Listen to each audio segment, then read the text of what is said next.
नमस्कार। आज हम एक बहुत ही दिलचस्प सफर पे निकल रहे हैं, समय में पीछे, प्राचीन जॉर्डन के रहस्यमयी दुनिया में। सोचिए जरा, रेगिस्तान की रेत के नीचे दबे हजारों साल पुराने आध्यात्मिक राज। बिल्कुल। और हमारे पास पुरातात्विक खोजें हैं, कई शोध लेख हैं और तुलनात्मक अध्ययन भी हैं। तो हमारा मकसद यही है कि इन स्रोतों से हम प्राचीन जॉर्डन के आध्यात्मिक जीवन की कुछ अहम झलकियां निकालें। खासकर इब्राहिमी धर्मों के आने से पहले वहाँ क्या मान्यताएं थीं। और सबसे रोमांचक बात यह है कि हम ये देखेंगे कि कैसे जॉर्डन की कुछ प्राचीन मान्यताएं और प्रथाएं यहाँ से हजारों मील दूर भारत की सनातन संस्कृति की कहीं ना कहीं याद दिलाती हैं। तो चलिए शुरू करते हैं ये पड़ताल। सबसे पहले नवपाषाण काल मतलब न्यूलिथिक एज में चलते हैं। ये लगभग 9000 साल पहले की बात है। जॉर्डन में एन गजल नाम की एक जगह है। वहाँ कुछ बहुत ही हैरत अंगेज चीजें मिली हैं। हाँ, मिली हैं। प्लास्टर से बनी हुई इंसानी मूर्तियां और काफी बड़ी-बड़ी, कुछ तो 1 मीटर तक ऊंची हैं। ये शायद दुनिया की सबसे पुरानी इस आकार की मानव मूर्तियों में से हैं। अच्छा, 1 मीटर तक ऊंची उस जमाने में? हाँ, बिल्कुल। और इनकी आंखें तारकोल यानी बिटुमिन से बनी हैं। कुछ मूर्तियों के तो 2 सिर भी हैं। 2 सिर? ये तो और भी अजीब है। हाँ, है ना? तो अनुमान ये है कि ये शायद किसी सामुदायिक भवन या कोई पूजा स्थल रहा होगा, वहाँ रखी जाती होंगी। अब इनका ठीक-ठीक मकसद क्या था, इस पर तो बहस है। कुछ लोग इन्हें पूर्वजों की पूजा से जोड़ते हैं, तो कुछ कहते हैं कि ये पौराणिक या धार्मिक आकृतियां होंगी। लेकिन क्या ऐसी मूर्तियां आसपास और भी मिली हैं या ये सिर्फ ऐन गजल में ही था? देखिए, ऐन गजल वाली अपने आकार और संख्या में तो काफी खास हैं। हालांकि इसी दौर की थोड़ी अलग तरह की मानव आकृतियां लेवांत के दूसरे हिस्सों में भी मिली हैं। पर ऐन गजल का जो पूरा संग्रह है, वो अपने आप में अनोखा है। लगता है उस समुदाय के लिए इनका कोई बहुत विशेष महत्व रहा होगा। और इसी दौर की एक और बड़ी अनोखी प्रथा थी ना, वो मानव खोपड़ियों पर प्लास्टर चढ़ाने वाली। ऐन गजल और जेरिको जैसी जगहों पर? हाँ, बिल्कुल। शवों से खोपड़ियां निकालकर उन पर प्लास्टर लगाकर, चेहरे जैसी शक्लें देकर और फिर शायद उन्हें घरों के फर्श के नीचे ही दफना दिया जाता था। बाप रे! इसका क्या मतलब हो सकता है? ये असल में एक विकसित पूर्वज पूजा यानी एंसेस्टर वर्शिप का बहुत साफ संकेत लगता है। शायद वो मानते थे कि पूर्वजों की आत्मा या उनकी मौजूदगी एक तरह से घर और समुदाय की रक्षा करती है। अच्छा, इसकी तुलना अगर हम सनातन संस्कृति से करें, जहाँ पितरों के लिए श्रद्धा है, श्राद्ध की रस्में हैं। हाँ, बिल्कुल। ये तुलना बहुत दिलचस्प है। दोनों ही मामलों में, चाहे तरीके कितने भी अलग हों, अपने पूर्वजों से एक जुड़ाव बनाए रखने, उन्हें सम्मान देने की वो एक गहरी मानवीय इच्छा दिखती है। सही कहा। अब थोड़ा आगे बढ़ते हैं नबातियन साम्राज्य की तरफ, जिन्होंने पेट्रा जैसा अद्भुत शहर बसाया। ये सुनकर शायद थोड़ी हैरानी हो कि पेट्रा की कई शानदार इमारतें, जैसे वो मशहूर ऑन टॉम्ब है, हाँ, अर्न टॉम्ब।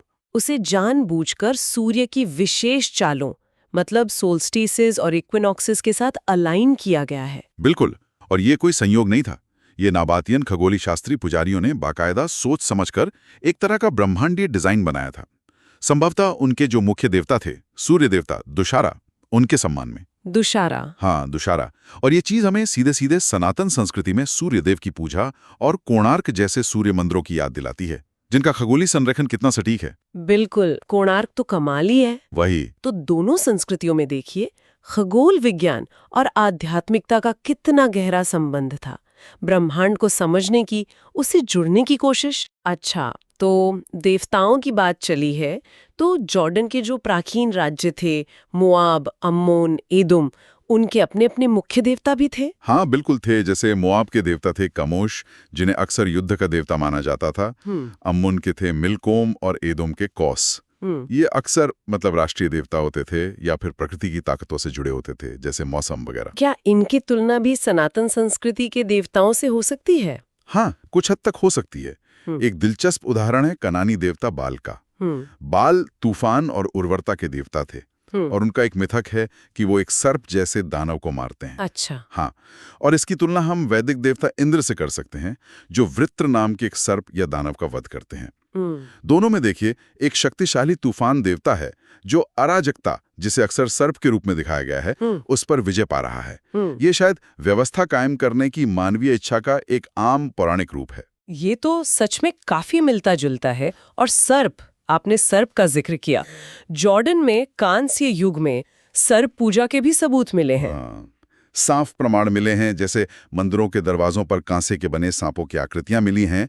और बाइबल में भी जिक्र आता है मूसा द्वारा बनाए गए कांसे के सांप नेहुष्ठान का। ओ हाँ, नेहुष्ठान, उसका क्या मतलब था? संभवतः वो उपचार या सुरक्षा का प्रतीक था। और भारत में, यहाँ तो नागों की पूजा बहुत पुरानी और व्यापक है। बिल्कुल, भारत में नागों को उर्वरता, ज्ञान, जल के स्रोत और सुरक्षा से जोड़ा जाता है। तो आप कह सकते हैं कि ये जो प्राचीन सर्प प्रतीकवाद जॉर्डन में दिखता है, उसका एक बहुत विस्तृत और जीवित रूप हमें भारत में मिलता है। दोनों संस्कृतियों में सर्प को एक शक्तिशाली, रहस्यमयी, दोधारी शक्ति माना गया। लेकिन बाद में शायद नजरिया बदल गया। हाँ, दिलचस्प बात यह है कि बाद में इब्राहिमी परंपराओं ने सर्प को ज्यादातर एक नकारात्मक रूप दे दिया, शैतान से जोड़ दिया, जबकि भारत में नागों का वो पूज्य स्थान काफी हद तक बना रहा। ये दिखाता है कि कैसे एक ही प्रतीक की व्याख्या अलग-अलग संस्कृतियों में समय के साथ बदल सकती है। तो कुल मिला के हमने देखा कि प्राचीन जॉर्डन में एक काफी जटिल, बहुआयामी आध्यात्मिक जीवन था। पूर्वज पूजा थी, प्रकृति की शक्तियों और ग्रहों नक्षत्रों की वंदना थी, और एक बहुदेवादी दुनिया थी। हाँ, और कई प्रतीक और मिथक, जैसे वो तूफान देवता वाला या सर्प पूजा, वो सनातन संस्कृति जैसी दूर की परंपराओं में भी सुनाई देते हैं। बिल्कुल, ये शायद साझा मानवीय आध्यात्मिक जड़ों की तरफ, या फिर कहें कि कुछ सार्वभौमिक मनोवैज्ञानिक आर्किटाइप्स की तरफ इशारा करते हैं। लेकिन इतिहास का रास्ता दोनों के लिए बहुत अलग रहा। जहां सनातन संस्कृति ने इतने बाहरी प्रभावों के बावजूद अपनी एक निरंतरता बनाए रखी, हाँ, वहीं जॉर्डन की जो प्राचीन परंपराएं थीं, वो धीरे धीरे इब्राहिमी एकेश्वरवादी धर्मों के प्रभाव में या तो विलीन हो गईं या फिर पूरी तरह बदल गईं। और ये हमें एक अहम सवाल पर छोड़ जाता है।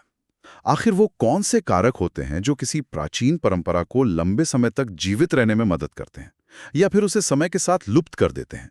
क्या ये सांस्कृतिक लचीलापन होता है, या अनुकूलन की क्षमता, या भूगोल, राजनीति? बहुत कुछ है सोचने के लिए इस पर। बिल्कुल, एक गहरा सवाल जिस पर शायद आगे भी विचार किया जा सकता है। धन्यवाद।